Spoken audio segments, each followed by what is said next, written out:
Hello बच्चों, कैसे हैं आप सब? I hope you all are doing great and I hope you all are happy, healthy and fine. Welcome back to your science class.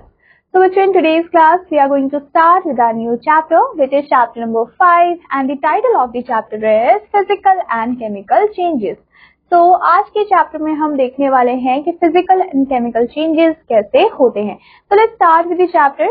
Everything in the nature undergoes a change. अगर हम nature में बात करें सारी चीजों की, तो सारी ही चीजों के अंदर आपको चेंजेस देखने को मिलते हैं. Many natural processes around us involve change every day. बहुत सारे ऐसे नेचुरल प्रोसेसेस हैं जो कि हमें डेली देखने को मिलते हैं. जैसे कि प्लांट जो होते हैं वो ग्रो करते हैं, राइट. जो विंड है वो ब्लो होती है डिफरेंट डायरेक्शंस में. Things made of iron dust, fruits जो होते हैं वो पक जाते हैं. जो फूड है बच्चों वो स्पॉइल्ड हो जाता है. एंड जो डे है वो चेंज हो जाता है नाइट के अंदर. तो ये सारे ही चेंजेस हमें देखने को मिलते हैं अराउंड अस. अब बच्चों, ये जो चेंजेस होते हैं वो हमारे लिए बेनिफिशियल भी होते हैं, लेकिन कुछ चेंजेस ऐसे होते हैं जो कि हमारे लिए बिल्कुल बेनिफिशियल नहीं होते. जो ह्यूमन बीइंग्स हैं वो कोशिश करते हैं, वो ट्राई करते हैं कि वो इंश्योर करें कि जितने भी बेनिफिशियल चेंजेस हैं वो जल्दी जल्दी हो जाए, और जितने भी नॉन बेनिफिशियल चेंजेस हैं वो थोड़ा स्लोअर हो जाए या फिर स्टॉप हो जाए. What causes these changes to occur. अब क्वेश्चन यहाँ पे ये अराइज होता है कि चेंजेस तो हो रहे हैं, लेकिन किसकी वजह से हमें चेंजेस देखने को मिल रहे हैं और कैसे चेंजेस हो रहे हैं, वही हम इस चैप्टर में अंडरस्टैंड करने की कोशिश करेंगे, right.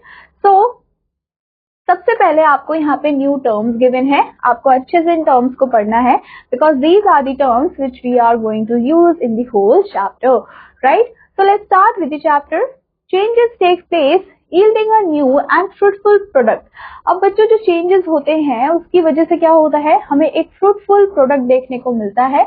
You were born as an infant and gradually you change into a fully grown individual.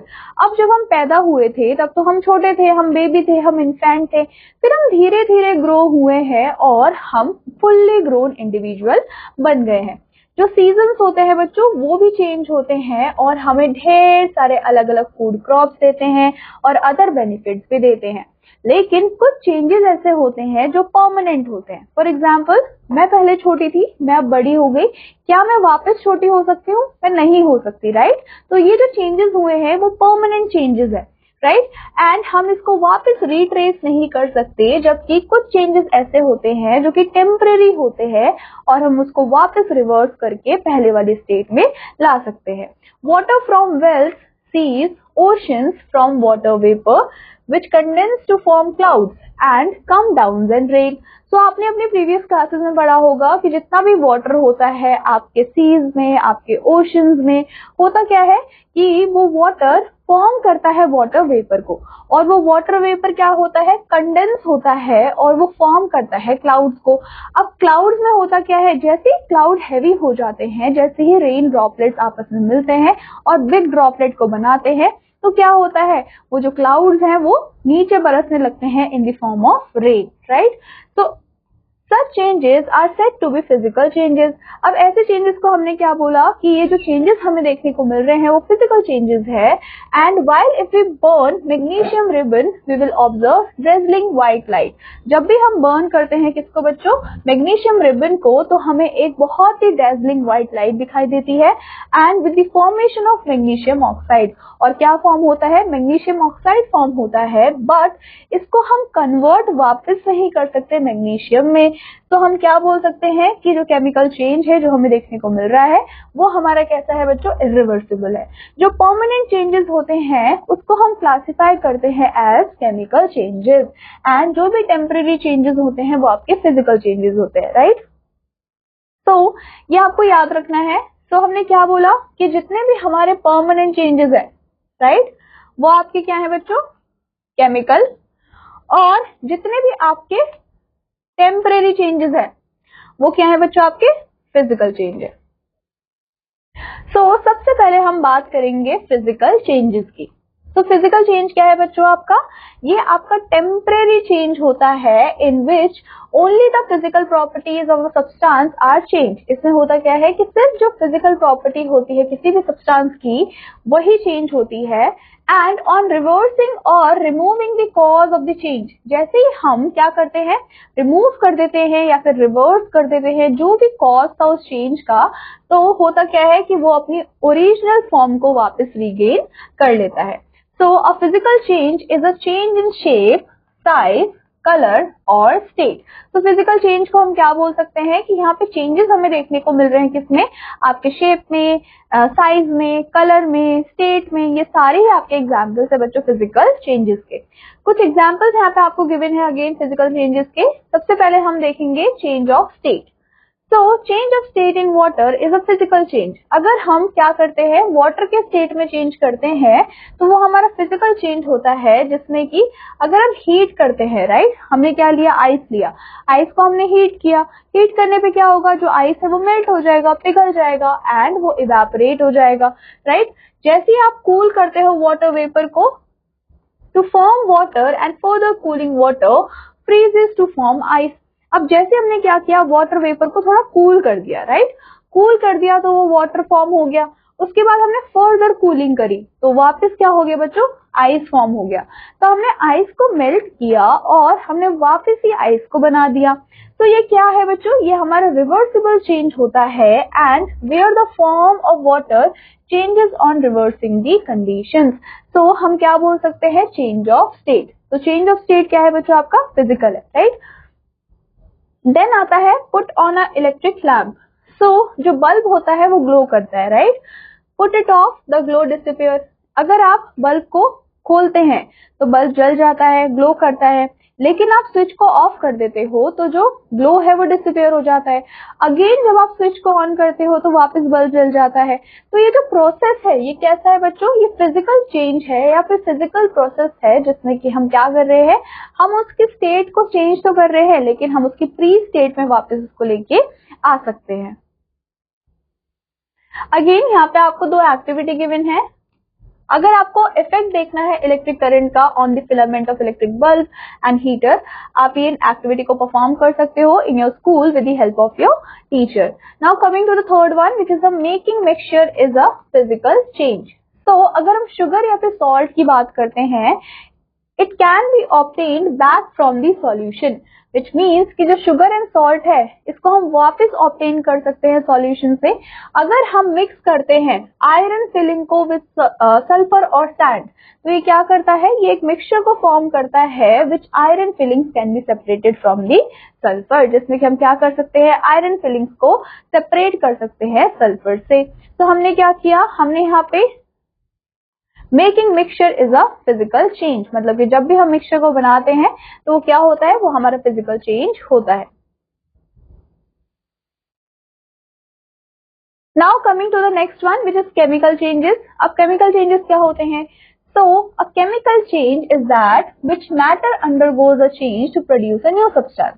अब केमिकल चेंजेस ऐसे चेंजेस होते हैं जिसमें कि क्या होता है कि जो भी मैटर है उसके अंदर ढेर सारे हमें चेंजेस देखने को मिलते हैं और वो फॉर्म करता है न्यू सब्सटेंस को, और वो जो न्यू सब्सटेंस होती है उसकी प्रॉपर्टीज एंटायरली डिफरेंट होती है। तो ये जो चेंज है वो भी परमानेंट होता है एंड इस प्रोसेस को वापस हम रिवर्स नहीं कर सकते बाय फिजिकल मीन्स। कुछ एग्जाम्पल्स यहाँ पे आपको गिवन है केमिकल चेंज के, जैसे कि जब हम क्या करते हैं, कन्वर्जन करते हैं मिल्क का इनटू कर्ड। क्या आप वापस दही से दूध बना सकते हो, नहीं बना सकते, राइट। तो हमने क्या बोला कि जो यहाँ पे केमिकल चेंज हुआ है वो इरिवर्सिबल है, राइट। हम वापस क्या नहीं कर सकते हैं, हम वापस कर्ड को मिल्क नहीं बना सकते, लेकिन हमने मिल्क से कर्ड को बनाया था। वो एग्जाम्पल है आपके केमिकल चेंज का, because new substances are formed. अब न्यू सब्सटेंस क्या फॉर्म हुआ है, यहाँ पे कर्ड फॉर्म हुआ है, दही फॉर्म हुआ है, जिसकी प्रॉपर्टीज कंप्लीटली डिफरेंट है किससे बच्चों, मिल्क से। नाउ लाइट अ कैंडल, जैसे आप एक कैंडल को क्या करते हैं, जलाते हैं तो वो बर्न होता है एक फ्लेम के साथ, आपने देखा होगा फ्लेम निकलती है। तो जो फ्लेम होता है बच्चों वो वाटर वेपर देता है एंड कार्बन डाइऑक्साइड देता है। कुछ कार्बन पार्टिकल्स होते हैं जो कि इस फ्लेम से निकलते हैं। A glass plate kept over the flame is blackened। जब भी आप क्या करते हो, किसी भी ग्लास के प्लेट को अगर आप फ्लेम के ऊपर रखते हो तो होता क्या है कि वो काला हो जाता है। क्यों हो जाता है? क्योंकि वहां पे डिपोजिशन होना स्टार्ट हो जाता है कार्बन का, क्योंकि फ्लेम में से क्या निकल रहा था, फ्लेम में से कार्बन निकल रहा था। तो जब फ्लेम जल रही थी, जब आपने उसके ऊपर क्या रख दिया, एक ग्लास का आपने प्लेट रख दिया, तो जितना भी कार्बन है वो प्लेट पे डिपॉजिट हो गया, तो इसी वजह से वो ब्लैक हो गया। तो if you hold an ice field container, जब भी आप क्या करते हो, होल्ड करते हो किसी भी आइस फिल्ड कंटेनर को ओवर द फ्लेम, जो वाटर ड्रॉप्स होते हैं वो आपको ड्रिप होते हुए दिखते हैं, राइट, वो आपको गिरते हुए दिखते हैं। That flame is giving out water vapour. तो जो फ्लेम है वो क्या दे रही है, वो वाटर वेपर दे रही है। जो बर्निंग ऑफ वैक्स से बच्चों वो केमिकल चेंज होता है एंड वो प्रोड्यूस करता है carbon dioxide and water vapour को। अभी जो चेंज होता है वो परमानेंट होता है और इरिवर्सिबल होता है। फॉर एग्जाम्पल, अगर आप क्या करते हो, कैंडल को जलाते हो तो जो वैक्स है वो बर्न होती है। क्या आप वापस कैंडल को अपनी प्री स्टेट पे लेके आ सकते हो? हम नहीं लेके आ सकते। तो इसी वजह से हमने क्या बोला कि ये जो केमिकल चेंजेस होते हैं वो इरिवर्सिबल होते हैं, वो परमानेंट होते हैं, हम वापस उनको रिवर्स नहीं कर सकते। लेकिन जो फिजिकल चेंजेस होते हैं उनको हम रिवर्स कर सकते हैं। Then heat some sugar crystals over a flame in a test tube. अब हमें क्या करना है, हीट करना है कुछ शुगर के क्रिस्टल्स को कहाँ पे, फ्लेम में, और इन अ टेस्ट ट्यूब हमें करना है। ग्रेजुअली जो क्रिस्टल शुगर है बच्चों वो अपने कलर को चेंज कर लेगा और वो ब्राउन हो जाता है। नाउ ये जो ब्राउन सब्सटेंस हमें मिला है वो क्या है, वो हमें कैरेमल मिला है। नाउ जो कैरेमल है वो एंटायरली डिफरेंट क्या है, सब्सटेंस है from white crystal sugar which has undergone chemical changes, जिसमें कि केमिकल चेंजेस हमें देखने को मिले हैं। अगर हम फर्दर हीट करते हैं कैरेमल को टेस्ट ट्यूब में तो वो फॉर्म करता है एक ब्लैक कलर के सब्सटेंस को जो कि होता है कार्बन, राइट। अगर हम शुगर को हीट करते हैं तो वो हमें वाटर वेपर एंड कार्बन देता है। So all these do not taste sweet, we do not obtain sugar back from caramel or carbon by adding water to it. In this change, sugar changes to a new substance. The process is not reversed by reversing because this is a chemical change. तो यहाँ पे आपको simply आपको क्या बोला है कि जब भी आप शुगर की क्रिस्टल्स को क्या करते हो, हीट करते हो, किसकी हेल्प से, फ्लेम की हेल्प से, किसी भी टेस्ट ट्यूब में, तो क्या होता है वो मेल्ट होता है और वो ब्राउन कलर का हो जाता है। ये आप अपने घर में भी ट्राई कर सकते हो with the help of your mom. तो आप क्या करेंगे, आप शुगर के क्रिस्टल लेंगे, आप उनको फ्लेम में रखेंगे थोड़ी देर, तो आप क्या देखोगे कि वो ब्राउन कलर में कन्वर्ट हो जाएगा। अब जो वो ब्राउन कलर में कन्वर्ट हुआ है वो क्या है, वो आपका कैरेमल होता है, राइट। फिर आपने क्या किया, कैरेमल को फर्दर आपने हीट किया तो आपको क्या देखने को मिला कि वो ब्राउन कलर से वो ब्लैक कलर का हो गया। अब वो क्या है, वो आपका कार्बन है। अगर अब आप क्या करोगे, अगर अब आप कार्बन को टेस्ट करते हो, ब्राउन कैरेमल को टेस्ट करते हो, या फिर आप व्हाइट क्रिस्टल को टेस्ट करते हो, तो तीनों का ही जो टेस्ट है वो अलग होगा और आप फिर से वो ब्लैक कार्बन से वापस व्हाइट क्रिस्टल शुगर नहीं बना सकते हो, राइट। तो इसी वजह से ये क्या है बच्चों, ये आपके केमिकल चेंजेस होते हैं जो कि आपको देखने को मिलते हैं। Now coming to again activity, ये एक्टिविटी आपको परफॉर्म करनी है with the help of your teacher at your school. Now coming to point of remember, आपको क्या याद रखना है, chemical change involve the chemical reaction. अगर हमें केमिकल चेंज करवाना है तो ऑब्वियस क्या है, वहां पे केमिकल रिएक्शन आपको देखने को मिलेगी। अब यहाँ पे आपको कुछ अदर एग्जांपल्स दिए हुए हैं केमिकल चेंज के, जैसे कि रस्टिंग ऑफ आयरन, वो केमिकल चेंज है। कर्डलिंग ऑफ मिल्क, जो आप मिल्क से दही बनाते हो, राइट, वो भी क्या है, आपका केमिकल चेंज है। Change in colour of Apple slice, आपने देखा होगा जब भी आप एप्पल को काट के थोड़ी देर के लिए बाहर रख देते हो, ऐसे ही खुले में छोड़ देते हो, तो क्या होता है कि जो एप्पल के स्लाइस का कलर होता है वो धीरे धीरे चेंज होने लग जाता है, वो भी आपका केमिकल चेंज है क्योंकि आप उसको वापस रिवर्स नहीं कर सकते हो। क्लॉटिंग ऑफ ब्लड, आपने देखा होगा कि जब भी क्या होता है, आपको चोट लगती है तो ब्लड निकलता है, कुछ टाइम बाद वो वापस बंद हो जाता है, विच मीन्स कि क्या हुआ, क्लॉटिंग हुआ है ब्लड का, तो वो भी आपका केमिकल चेंज है। Removing cream from the milk, जब भी हम मिल्क को रिमूव करते हैं क्रीम से तो वो भी आपका केमिकल चेंज है। जो भी हमारा फूड डाइजेस्ट हो रहा है हमारे स्टमक में, वो भी हमारा क्या है बच्चों, केमिकल चेंज है। जो बटर है वो रैंसिड में चेंज हो रहा है, वो भी आपका क्या है, केमिकल चेंज है। जो पेंट है वो ड्राई हो रहा है, that is also chemical change. Photosynthesis आपका केमिकल चेंज है। बर्निंग ऑफ फूड आपका केमिकल चेंज है। तो ये सारे आपके एग्जाम्पल्स है केमिकल चेंज के। Now coming to characteristics of physical and chemical changes. तो सबसे पहले हम देखेंगे कि फिजिकल चेंजेस के क्या क्या कैरेक्टरिस्टिक्स हमें देखने को मिलते हैं। तो बच्चों, जो फिजिकल चेंज होता है वो अफेक्ट करता है सिर्फ फिजिकल फॉर्म को of the substance, no new substances formed. कोई भी नया सब्सटेंस फॉर्म नहीं होता। फिजिकल चेंज में क्या होता है कि वो सिर्फ और सिर्फ अफेक्ट किसको करता है, फिजिकल फॉर्म को। कोई भी नया सब्सटेंस यहाँ पे फॉर्म नहीं हो रहा है। जबकि जो चेंज होता है वो टेम्परेरी होता है, जैसे कि हमने बोला, और जो चेंज है वो रिवर्सिबल भी है, आप उसको वापस रिवर्स कर सकते हो। लेकिन जो आपके केमिकल चेंजेस होते हैं, इसमें जो भी आपको चेंजेस देखने को मिलते हैं वो इरिवर्सिबल होते हैं, विच मीन्स कि आप उसको वापस रिवर्स नहीं कर सकते हो। एंड जो कॉम्पोजिशन होता है न्यू सब्सटेंस चेंजेस का during a chemical change, which means कि यहाँ पे आपको क्या देखने को मिलेगा, एक नया सब्सटेंस फॉर्म होते हुए देखने को मिलेगा। अब इसमें होता क्या है कि या तो हीट एब्जॉर्ब होता है या फिर इवॉल्व होता है ड्यूरिंग केमिकल चेंज। जो टोटल मास होता है सिस्टम का वो सेम ही रहता है। नाउ डू इट योरसेल्फ में आपको क्या बोला गया बच्चों, fill in the table given below. आपको यहाँ पे टेबल दी गई है और आपको क्या करना है, इसको फिल करना है और आपको बेस्ट रीजन बताना है for its classification as a chemical change, right. ये आप कंप्लीट करेंगे, that is your homework. Now coming to our next topic which is chemical reaction. तो हमने क्या बोला कि केमिकल चेंजेस को होने के लिए केमिकल रिएक्शन का होना बहुत ज्यादा जरूरी होता है। तो अब हम ये देखने वाले हैं कि केमिकल रिएक्शन एक्चुअल में क्या होता है, राइट। तो अ चेंज इन विच 2 और more substances react with one another, मतलब कि ऐसे चेंजेस जिसमें 2 या फिर उससे ज्यादा सब्सटेंसेस आपस में रिएक्ट कर रहे हैं और वो फॉर्म कर रहे हैं एक कंप्लीटली न्यू सब्सटेंस को, तो उसको हम बोलते हैं chemical reaction. Now point to remember, आपको क्या याद रखना है, in a chemical reaction the substance which take part in bringing about the chemical change. ऐसे सब्सटेंस जो कि पार्ट लेते हैं और केमिकल चेंजेस करवाते हैं उनको हम रिएक्टेंट्स बोलते हैं। और वो सब्सटेंस जो कि प्रोड्यूस हो रहा है as a result of chemical reaction, मतलब कि केमिकल रिएक्शन से जो भी नया सब्सटेंस प्रोड्यूस हो रहा है उसको हम प्रोडक्ट बोलते हैं। फॉर एग्जाम्पल अगर हम यहाँ पे देखें तो आयरन और ऑक्सीजन क्या है आपके, आयरन, ऑक्सीजन और मॉइस्चर आपके रिएक्टेंट्स हैं, लेकिन प्रोडक्ट क्या बन गया, rust, which is ferric oxide.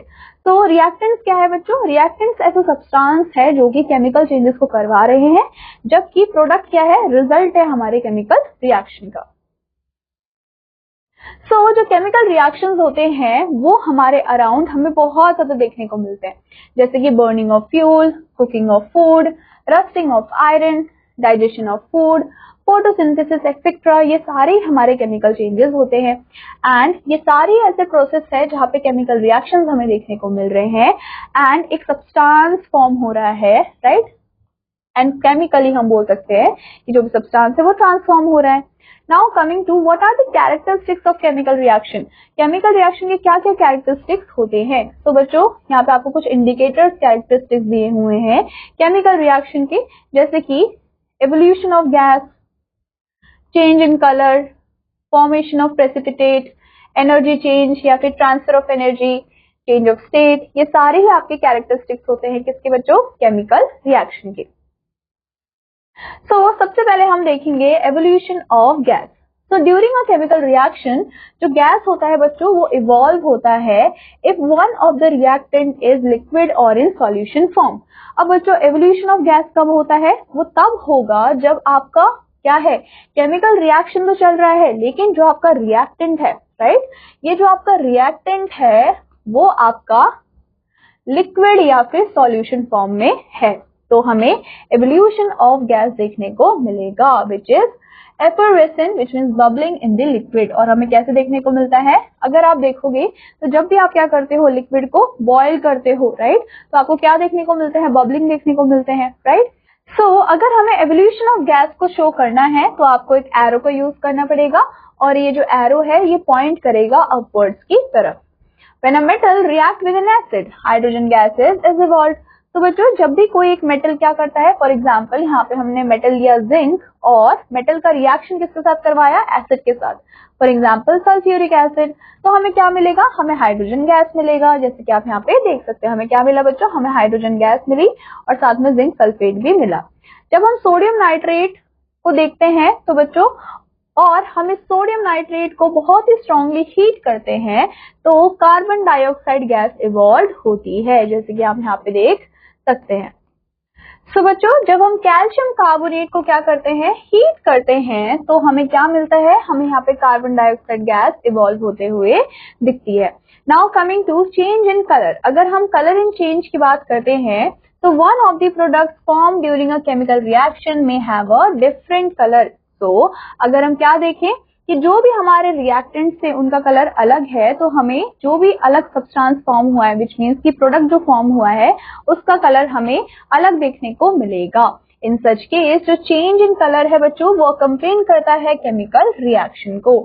When a green colored copper carbonate is heated strongly, जब हम क्या करते हैं, ग्रीन कलर के कॉपर कार्बोनेट को हीट करते हैं बहुत ही स्ट्रांगली, तो हमें एक ब्लैक रेसिड्यू देखने को मिलता है कॉपर ऑक्साइड का। जैसे कि यहाँ पे आप देख सकते हो कि जब भी आप क्या करते हो, हीट करते हो कॉपर कार्बोनेट को, तो आपको क्या देखने को मिलता है, आपको कॉपर ऑक्साइड देखने को मिलेगा जो कि ब्लैक रेसिड्यू होता है।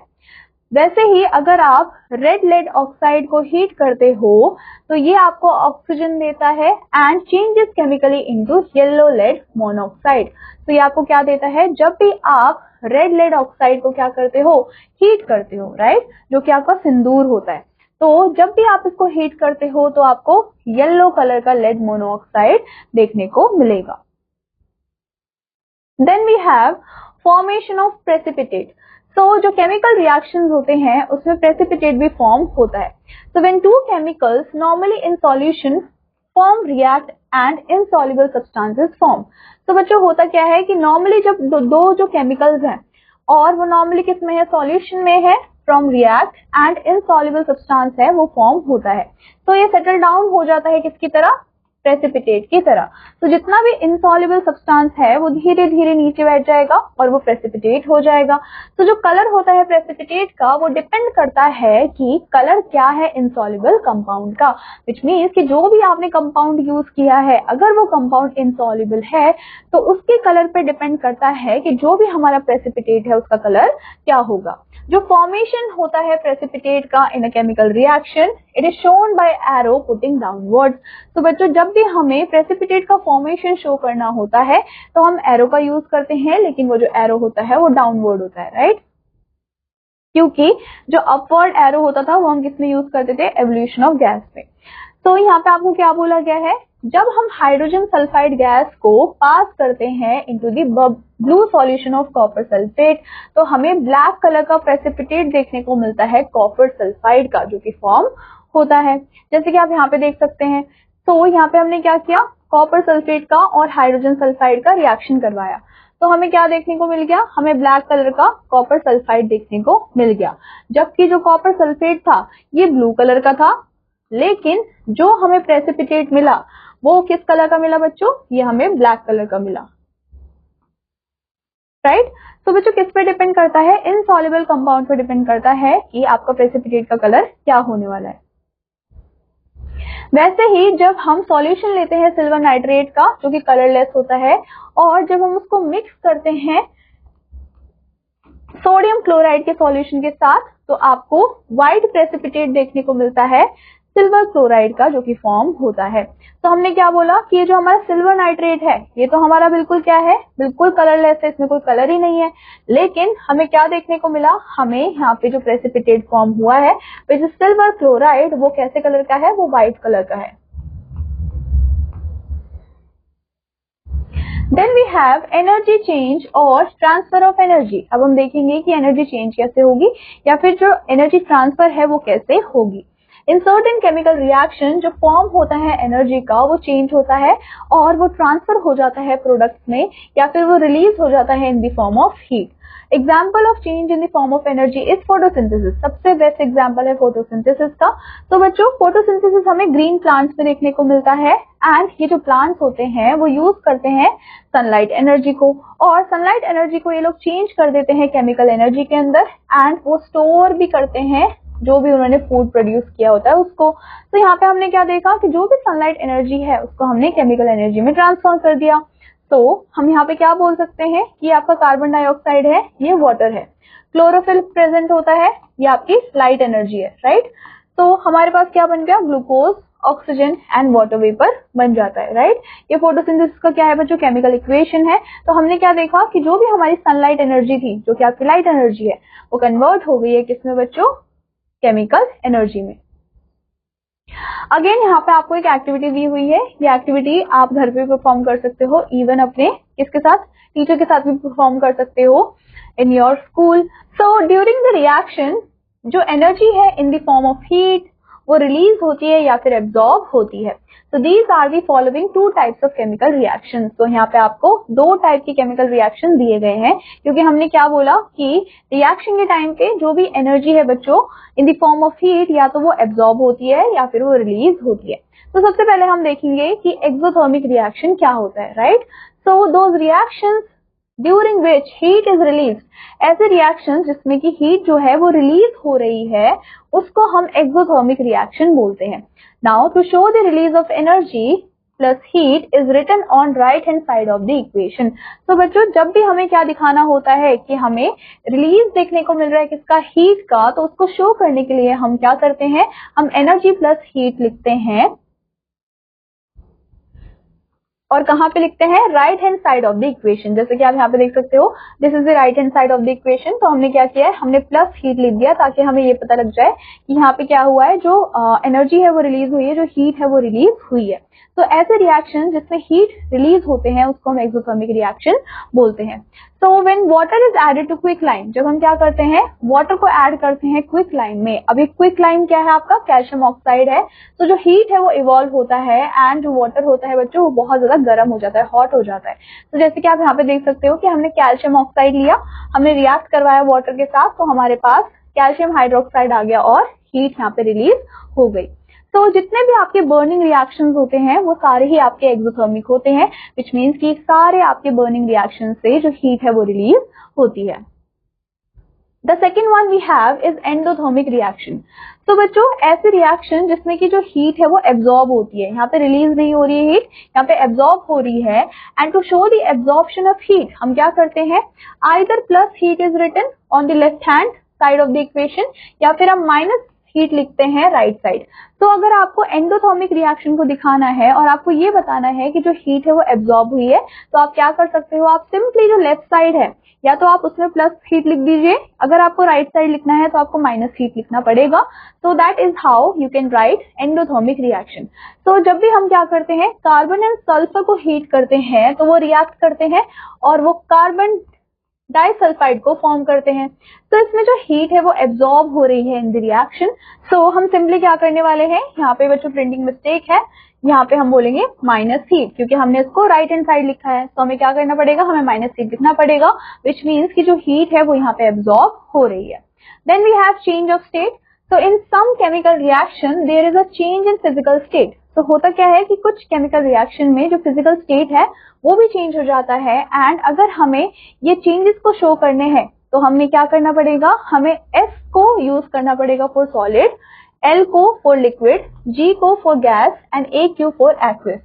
इस तरीके से हम क्या करते हैं, हम सिंबल्स को लिखते हैं या फिर हम फॉर्मुलेट करते हैं।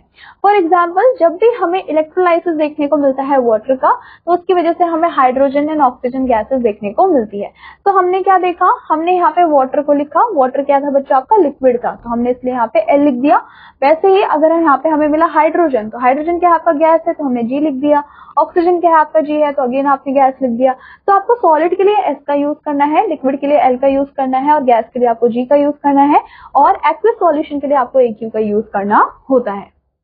Now coming to our next topic which is types of chemical reaction। तो बच्चों केमिकल रिएक्शन के भी बहुत सारे टाइप्स होते हैं। तो केमिकल रिएक्शन में होता क्या था बच्चों कि एक या फिर उससे ज्यादा सब्सटेंस आपस में रिएक्ट करते थे और एक नए सब्सटेंस को, नए प्रोडक्ट को फॉर्म कर देते थे, उसी को हमने क्या बोला था, केमिकल रिएक्शन बोला था। लेकिन ये जो केमिकल रिएक्शन होता है बच्चों, इसके 4 टाइप्स होते हैं। तो फर्स्ट टाइप होता है आपके पास कॉम्बिनेशन रिएक्शन। तो कॉम्बिनेशन रिएक्शन में क्या होता है, two or more substances react and combine chemically to form a single new substance. तो कॉम्बिनेशन रिएक्शन में सिंपली आपको क्या याद रखना है कि यहाँ पे दो या फिर उससे ज्यादा सब्सटेंस क्या कर रहे हैं, आपस में रिएक्ट कर रहे हैं और वो फॉर्म कर रहे हैं सिर्फ एक सिंगल न्यू सब्सटेंस को, that is known as combination reaction. तो यहाँ पे आप क्या देख सकते हो कि जो नाइट्रोजन है उसने रिएक्ट किया हाइड्रोजन के साथ, राइट. तो नाइट्रोजन आपका एक कंपोनेंट हो गया, हाइड्रोजन आपका दूसरा हो गया. तो यहाँ पे दो जो एलिमेंट थे, राइट, उन्होंने क्या किया, उन्होंने आपस में रिएक्ट किया और हमें सिर्फ एक सिंगल प्रोडक्ट दिया विच इज अमोनिया. तो ये क्या हो गया बच्चों, ये आपका एग्जांपल है कॉम्बिनेशन रिएक्शन का. अब जो रस्टिंग ऑफ आयरन है, जो आयरन पे जंग लग जाता है, वो भी कॉम्बिनेशन रिएक्शन का एग्जांपल होता है, क्योंकि उसमें जो आयरन होता है वो कंबाइन होता है ऑक्सीजन के साथ अंडर द मॉइस्चर. तो हमें क्या देखने को मिलता है, हमें देखने को मिलता है आयरन ऑक्साइड, जिसको हम रस्ट भी बोलते हैं, जो कि एक सिंगल न्यू सब्सटेंस है. आप यहाँ पे इक्वेशन भी देख सकते हो. फॉर एग्जांपल आयरन और ऑक्सीजन का रिएक्शन हुआ in the presence of moisture, तो हमें क्या मिल गया, हमें आयरन ऑक्साइड मिल जाता है.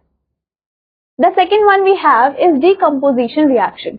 So बच्चों, the reaction in which single compound break up into two or more substance. तो होता क्या है कि एक सिंगल रिएक्शन क्या हो जाता है, ब्रेकअप हो जाता है, स्प्लिट हो जाता है, किसमें, दो या फिर उससे ज्यादा सब्सटेंस में. तो हम उसको क्या बोलते हैं, डीकम्पोजिशन रिएक्शन बोलते हैं. और डीकम्पोजिशन जनरली किसकी वजह से होता है, हीट की वजह से होता है या फिर इलेक्ट्रिसिटी पास करने की वजह से होता है. तो यहाँ पे आपको इक्वेशंस गिवन है, जैसे कि फर्स्ट वन में आपको बोला है कि जो मर्क्यूरी ऑक्साइड है, जब आप उसको हीट करते हो तो वो डिकम्पोज हो जाता है मर्क्यूरी एंड ऑक्सीजन में, राइट. तो आप यहाँ पे देख सकते हो, जैसे कि आपका मर्क्यूरी ऑक्साइड है, जब आपने मर्क्यूरी ऑक्साइड को हीट किया तो आपको दो सब्सटेंस मिल गए, एक आपको मिला मर्क्यूरी और दूसरा मिल गया आपको ऑक्सीजन. तो ये हो गया आपका decomposition reaction.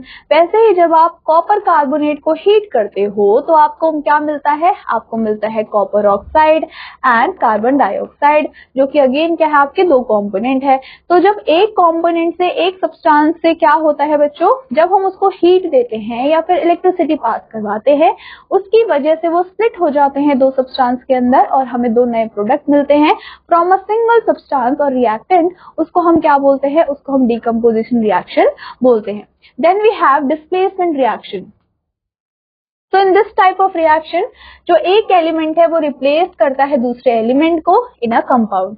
In general a more reactive element replace a loose reactive or less reactive element from its compound. अब इसमें होता क्या है कि जो आपके एलिमेंट्स है वो एक दूसरे को रिप्लेस करते हैं, लेकिन यहाँ पे ये डिपेंड करता है कि कौन किसको रिप्लेस कर रहा है. तो बच्चों, जो भी हमारे ज्यादा रिएक्टिव क्या होते हैं, एलिमेंट्स होते हैं, वो लेस रिएक्टिव एलिमेंट्स को रिप्लेस कर देते हैं. अगर हम इस इक्वेशन की बात करें तो यहाँ पे जो आयरन है वो रिएक्ट कर रहा है कॉपर सल्फेट के साथ, राइट. ये आपका आयरन है विच मीन्स फेरस, और ये आपका कॉपर सल्फेट है जो कि ब्राइट ब्लू सॉल्यूशन होता है और ये रिप्लेस करता है कॉपर को. तो आप यहाँ पे देख सकते हो कि हमें फेरस सल्फेट तो मिला है, लेकिन जो कॉपर है उसको रिप्लेस कर दिया गया है, राइट. वैसे ही सिमिलर रिएक्शंस आपको देखने को मिलते हैं जब हम मैग्नीशियम या फिर जिंक को रिएक्ट करवाते हैं कॉपर सल्फेट के साथ. तो होता क्या है, ये आपका कॉपर सल्फेट है, राइट. तो कॉपर सल्फेट और जब मैग्नीशियम का हम रिएक्शन करवाते हैं तो हमें मिलता है मैग्नीशियम सल्फेट, और जो कॉपर है वो बाहर निकल जाता है, राइट. सो यहाँ पे हमें क्या मिला है, कॉपर सल्फेट मिला है और हमने उसका रिएक्शन करवाया है जिंक के साथ, तो हमें क्या मिला है, जिंक सल्फेट मिला है और कॉपर जो है वो हमारा रिप्लेस हो गया है. तो बच्चों, इसी को हम क्या बोलते हैं, इसी का नाम है आपका डिस्प्लेसमेंट रिएक्शन, क्योंकि यहाँ पे क्या हो रहा है, एक एलिमेंट दूसरे एलिमेंट को रिप्लेस कर रहा है.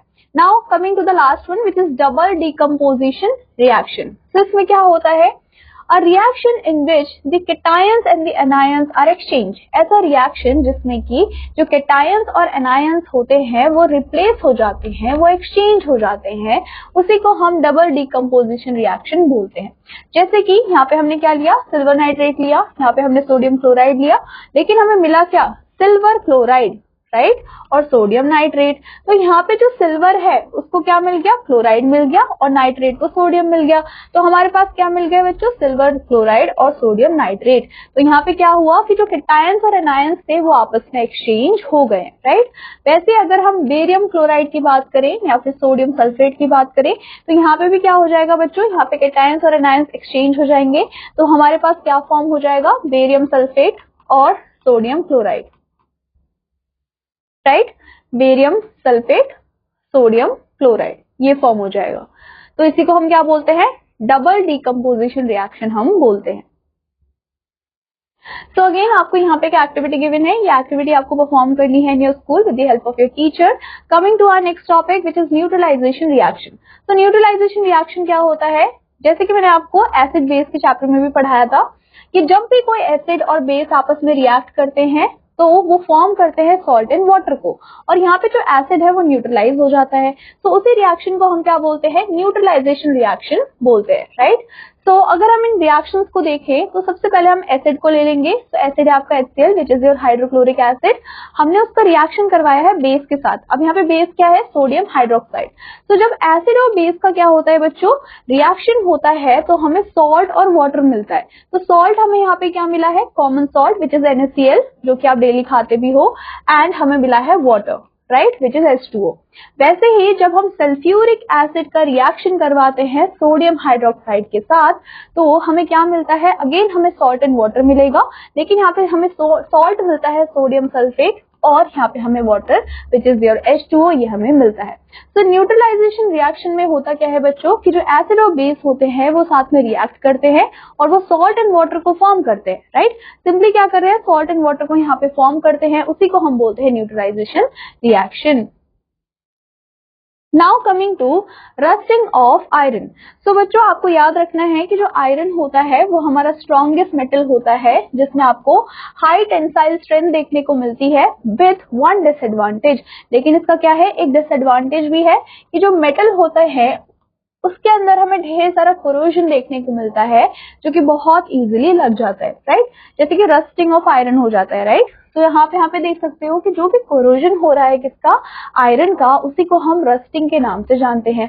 Now it is the process जो कि अफेक्ट करता है आयरन आर्टिकल्स को एंड स्लोली उसको खाते रहता है। The tough and strong metal which is iron वो कवर हो जाता है पाउडरी सब्सटेंस से, और वही पाउडरी सब्सटेंस क्या होता है आपका, रस्ट होता है, which get removed from the metal as a result of thick sheet of iron reduced to thin sheet। तो होता क्या है कि धीरे धीरे वो जो आयरन की थिक शीट थी वो रिड्यूस हो के थिन में कन्वर्ट हो जाती है। Now equation for rusting of iron. अब बच्चों रस्टिंग ऑफ आयरन की भी क्या होती है, इक्वेशन होती है, और इस इक्वेशन को हमने अभी ऊपर भी देखा था। तो इसमें होता क्या है कि आपका आयरन है, राइट, आयरन का सिंबल क्या होता है, Fe, ये आपको याद रखना है। तो जो आयरन है वो ऑक्सीजन के साथ रिएक्ट करता है।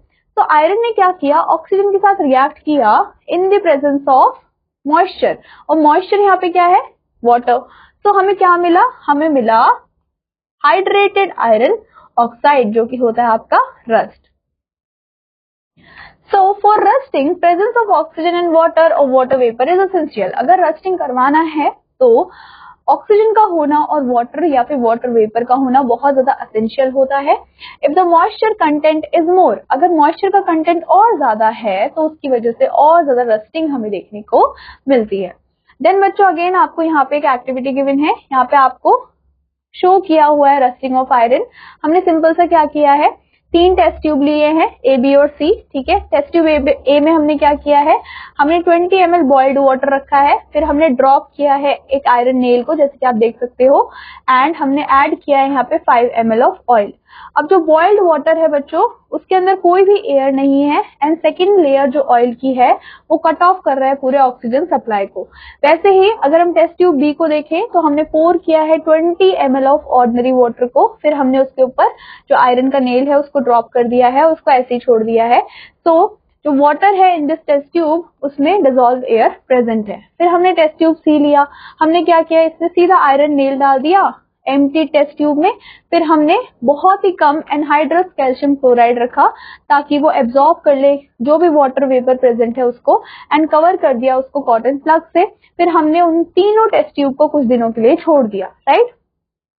तो बाय दिस एक्टिविटी ये प्रूव हो जाता है कि the two conditions are necessary for rusting. ये जो रस्टिंग है उसके लिए हमें दो कंडीशंस बहुत ज्यादा नेसेसरी होती है। पहला प्रेजेंस ऑफ मॉइस्चर, दूसरा प्रेजेंस ऑफ एयर। तो जो आयरन होता है उसको हम बहुत ही वाइडली यूज करते हैं ढेर सारे पर्पस के लिए, जैसे कि अगर हमें ब्रिज बनाना है, अगर हमें शिप बनाना है, अगर हमें कार्स बनाने हैं, ट्रक बॉडीज बनानी है, बहुत सारे अदर आर्टिकल्स बनाने हैं। तो Hence it should be prevented from rusting। अगर हमें इन सारी चीजों को बनाना है तो हमें सबसे पहले आयरन को रस्ट होने से बचाना पड़ेगा। लेकिन अब हम ये देखने वाले हैं कि हम आयरन को रस्ट होने से कैसे बचा सकते हैं। उससे पहले यहाँ पे आपको अगेन एक पॉइंट दिया है which is boost your brain. यहाँ पे आपको क्या बोला है कि जो आयरन पिलर है नियर द कुतुब मीनार इन दिल्ली, वो बिल्ड किया गया है, वो बनाया गया है 1600 years ago and in all this time it has not rusted। और इतने साल हो चुके हैं इसको बने हुए लेकिन आज भी ये रस्ट नहीं हुआ है। एंड ये किसके बारे में बताता है कि जो इंडिया है वो कितना ज्यादा एडवांस है मेटल की टेक्नोलॉजी में, और वो कितना ज्यादा एडवांस था पास के टाइम पे, हिस्ट्री में ये हमें पता चलता है। Now coming to our next topic which is method of और मेथड टू प्रिवेंट रस्टिंग। कौन कौन से मेथड होते हैं? तो सबसे पहला मेथड हमारे पास होता है पेंट एंड ग्रीस, राइट। इसमें हम क्या करते हैं, ये सबसे ज्यादा सिंपलेस्ट वे होता है रस्टिंग से प्रिवेंट करने का। इसमें हम क्या करते हैं, अप्लाई करते हैं एक पेंट का कोट या फिर ग्रीस का coat on the metal surface. अब बच्चों ये जो कोट है इसको हमें अप्लाई करना है रेगुलरली ताकि हम रस्टिंग को प्रिवेंट कर पाए। जितने भी पेंट या फिर ग्रीस होते हैं ये प्रिवेंट करते हैं आर्टिकल्स को रस्ट होने से, और ये कांटेक्ट में नहीं आने देते आर्टिकल को ऑक्सीजन से या फिर वाटर से। तो अगर ये दोनों ही चीजें एब्सेंट होंगी, ऑक्सीजन भी नहीं होगा, वाटर भी नहीं होगा, तो सिंपली क्या होगा कि जो रस्टिंग है वो नहीं होगी, राइट। फिर आता है बच्चों second point which is galvanisation. तो ये मेथड होता है जो कि प्रैक्टिस किया जाता है वर्ल्ड वाइड, एंड ये एक ऐसा प्रोसेस है जिसमें हम क्या करते हैं, लेयर लगा देते हैं किसकी, क्रोमियम की और जिंक की, उसको डिपॉजिट कर देते हैं आयरन शीट के ऊपर। एंड ये जो मेटल्स होते हैं वो अलाउ नहीं करते कि जो आयरन है वो ऑक्सीजन या फिर वाटर के कांटेक्ट में आए। इसी की वजह से जो रस्टिंग है वो भी प्रिवेंट हो जाती है। तो ये जो क्रोमियम है या फिर जिंक है वो एक लेयर की तरह, एक शील्ड की तरह काम करती है। फिर आता है बाय एलॉइंग। तो जो रस्टिंग ऑफ आयरन है बच्चों उसको हम प्रिवेंट कर सकते हैं bye alloying.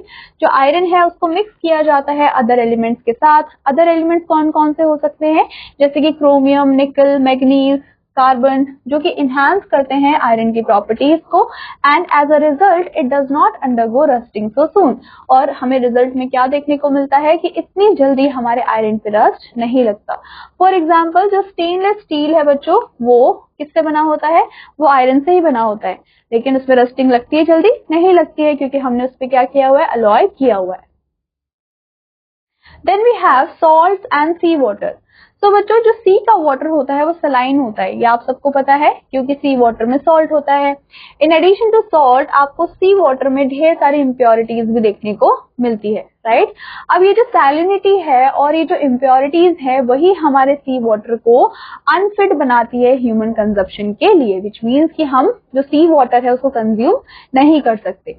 Y is sea water salty? लेकिन ये जो सी का पानी है वो सॉल्टी क्यों होता है? ये किस वजह से होता है? Because of the great capacity of water to dissolve substance. अब जो वाटर होता है वो बहुत ही अच्छा सॉल्वेंट होता है, तो क्या करता है ये जितने भी सारे क्या होते हैं बच्चों, एलिमेंट्स होते हैं, स्पेशली जो सॉल्ट्स होते हैं, उनको बहुत अच्छे से अपने में डिसॉल्व कर लेता है।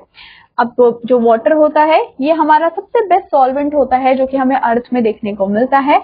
द रिजल्ट इज दैट कि जो सी का वाटर होता है वो फुल ऑफ डिसॉल्व सॉल्ट्स होता है which were there in the rocks under the sea। अब ये जो सॉल्ट था वो कहाँ था, वो रॉक के नीचे था जो कि सी में था। अब हुआ क्या कि जो वाटर है वो यूनिवर्सल सॉल्वेंट है, तो हुआ क्या कि जितने भी सॉल्ट थे वो डिसॉल्व होते चले गए सी में, जिसकी वजह से सी का वाटर है वो सॉल्टी हो गया। इन एडिशन क्या हुआ कि ज्यादा से ज्यादा जो सॉल्ट था वो ऐड होता चला गया सी वाटर में, एंड किस वजह से, from the river joining the sea, क्योंकि बहुत सारे ऐसे रिवर्स थे जो कि सी को ज्वाइन कर रहे थे। जो वाटर थे रिवर में वो कैरी करते थे सॉल्ट को एंड इम्प्योरिटीज को, and from land into the sea. अब जो सी का वाटर होता था वो होल्ड कर पाता है only up to 35 grams of salt per litre. So excess salt if any settles down on the sea floor, और अगर कोई भी excess salt होता है which means कि अगर 35 ग्राम से ज्यादा salt है तो वो sea के जो हमारे क्या है फ्लोर है उस पर सेटल हो जाता है। तो जो कंसंट्रेशन होती है सॉल्ट की इन सी वाटर वो लिमिटेड रह जाती है। अब बच्चों जो रेन होता है वो भी ऐड करता है फ्रेश वाटर को टू द सी, इसकी वजह से क्या होता है, ये हेल्प करता है सैलिनिटी ऑफ सी वाटर को रेगुलेट करने के लिए। अब जो सी का सॉल्ट होता है वो मेनली सोडियम क्लोराइड होता है एंड जो कॉमन सॉल्ट होता है जो कि ऐड करता है हमारे फूड में, right. It may include potassium bromide, इसमें पोटेशियम ब्रोमाइड भी हो सकता है, कैल्शियम सल्फेट हो सकता है, मैग्नीशियम क्लोराइड हो सकता है। एंड जो सी का सॉल्ट होता है ये बहुत ज्यादा रिच होता है मिनरल्स में, आपको यहाँ पे ढेर सारे मिनरल्स देखने को मिलते हैं और बेटर न्यूट्रिएंट भी होता है। तो हम क्या करते हैं, हम ऑब्टेन करते हैं अपने सॉल्ट को विच इज सोडियम क्लोराइड जो कि कॉमन सॉल्ट है, राइट। अब कहाँ से ऑब्टेन करते हैं, सी के वाटर से by the process of crystallisation. तो अब हम देखेंगे कि crystallisation of salt from sea हम कैसे करते हैं।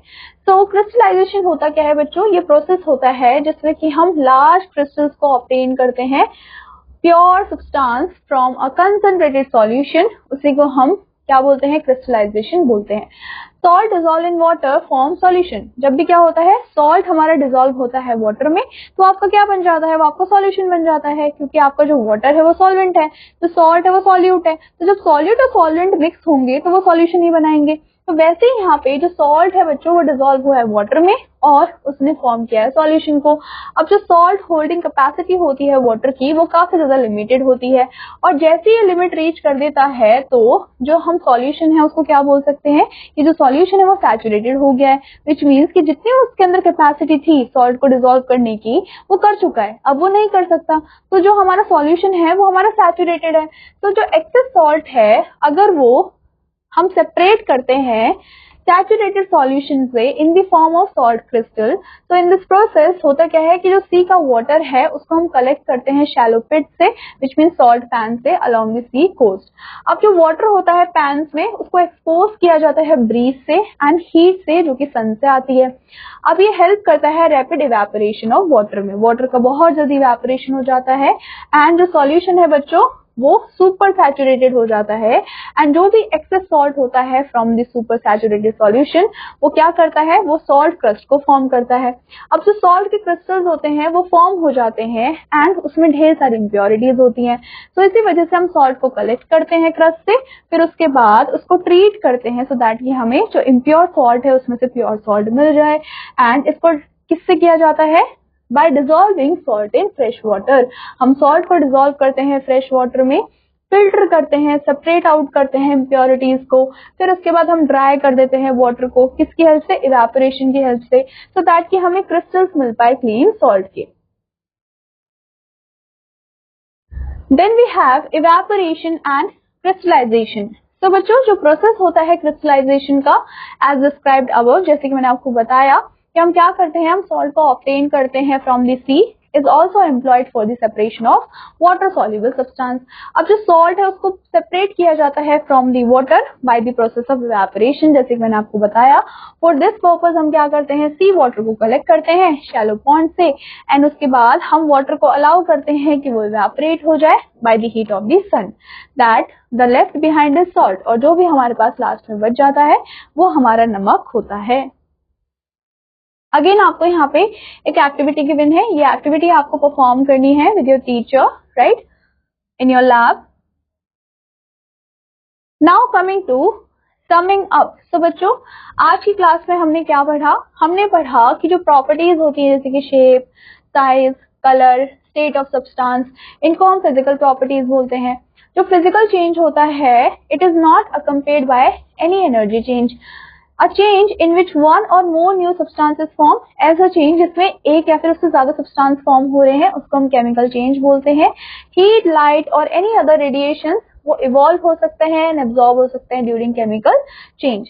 Those reaction जिसमें heat energy evolve हो रही है वो हमारी exothermic होती है, और ऐसे reactions जिसमें heat energy हमारी क्या हो रही है बच्चों, absorb हो रही है उसको हम endothermic reaction बोलते हैं। अब ऐसा रिएक्शन इन विच 2 और more substances are combined to form a single substance, जिसमें 2 या फिर 2 से ज्यादा रिएक्टेंट्स हैं जो कि फॉर्म कर रहे हैं एक सिंगल पर्टिकुलर सब्सटेंस को, उसको हम कॉम्बिनेशन रिएक्शन बोलते हैं। वैसे ही वो रिएक्शन जिसमें कंपाउंड ब्रेक होता है 2 और मोर सब्सटेंसेस में, उसको हम डिकम्पोजिशन रिएक्शन बोलते हैं। सिमिलरली जब हमारे पास वन लेस रिएक्टिव एलिमेंट होता है जिसको रिप्लेस किया जाता है मोर रिएक्टिव एलिमेंट के साथ, वो हमारा डिस्प्लेसमेंट रिएक्शन होता है। जब हम एक सॉलिड को सेपरेट करते हैं from the solution of the solid in water bye evaporation, उसको हम क्रिस्टलाइजेशन बोलते हैं। जो कोरोजन होता है आयरन का, उसको हम रस्टिंग बोलते हैं। जो वाटर और एयर होता है वो हमारे 2 नेसेसरी कंडीशंस होते हैं फॉर रस्टिंग। वैसे ही जो रस्टिंग है उसको हम प्रिवेंट कर सकते हैं, कैसे? पेंट और ग्रीस का यूज करके, ग्लैवेनाइजेशन से या फिर एलॉइंग से। जो प्रोसेस होता है ऑफ कोटिंग रिएक्टिव मेटल्स, हम क्या करते हैं, रिएक्टिव मेटल्स को कोट करते हैं जिंक से या फिर आपके क्रोमियम से, ताकि हम रस्टिंग को प्रिवेंट कर पाए, उसको हम ग्लैवेनाइजेशन बोलते हैं। वैसे ही जो प्रोसेस है obtaining large crystals of pure substance from a very concentrated solution, उसको हम क्रिस्टलाइजेशन बोलते हैं। तो बच्चों, इसी के साथ हमारा ये चैप्टर होता है यहाँ पे कंप्लीट। आई होप आपको ये चैप्टर समझ आया होगा एंड आई होप कि आप इसको अच्छे से रिवाइज भी करेंगे। मैं आपसे मिलूंगी आपकी नेक्स्ट क्लास में एक नए चैप्टर के साथ। Till then take care and bye bye.